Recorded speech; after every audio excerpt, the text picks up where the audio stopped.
Mesdames, Messieurs les députés, chers collègues, Messieurs les ministres, c'est avec à la fois un sentiment d'honneur et de gratitude à l'égard des Sénégalais que je me retrouve face à vous aujourd'hui.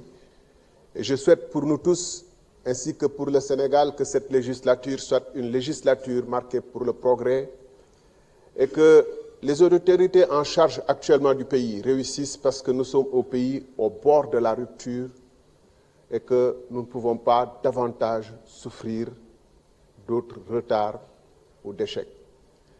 Monsieur le ministre, ce projet de loi rectificative, de loi de finances rectificative, vient relativement tardivement, puisque vous avez promis aux Sénégalais un changement de politique qui devait se traduire par des changements au niveau du budget, parce que le budget précédent avait été voté par un autre régime, avec une autre vision.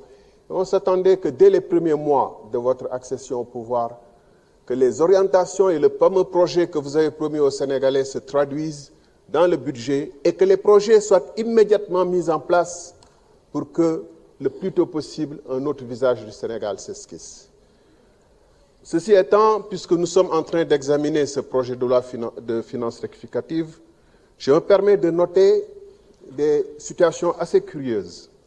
Ainsi, pendant que les recettes baissent de manière importante par rapport à la loi de finances initiale, 840 milliards, dans le même moment, les dépenses augmentent, ce qui est totalement paradoxal.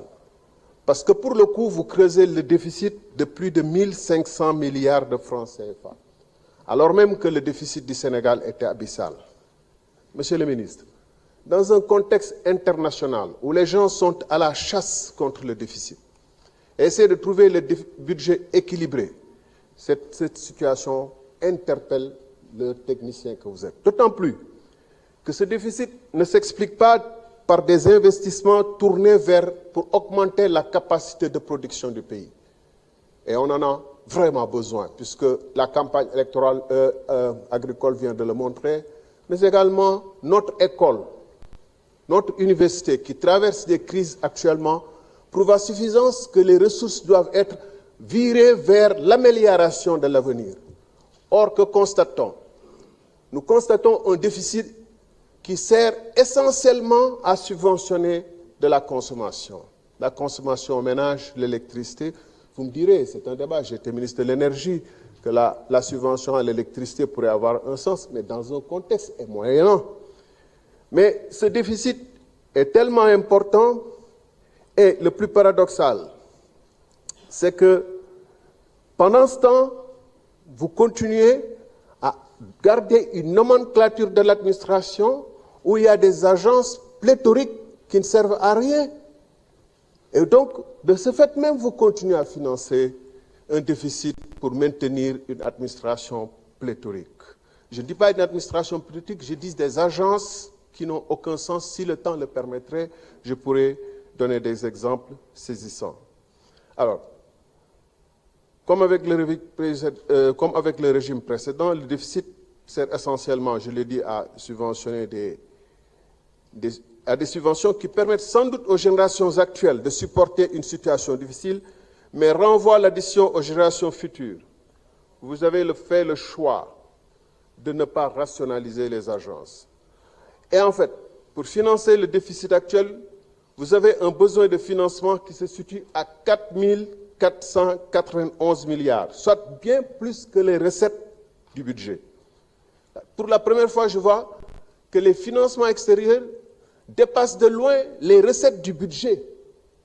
Ça, c'est une impérieuse nécessité de faire quelque chose urgemment ici et maintenant, et pas de renvoyer ça plus tard.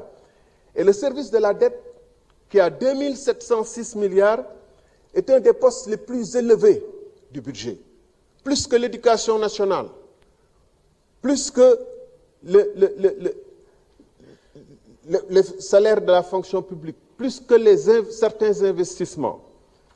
Mes chers collègues, quand on nous demande de recourir à des emprunts de 4 400 et quelques milliards, notre responsabilité de contrôle des actions du gouvernement nous demande de voir dans quelles conditions ces emprunts sont faits. Quelles sont les commissions qui les touchent? Merci. Merci beaucoup, honorable Thierno Alassane Sall. Honorable Awa John.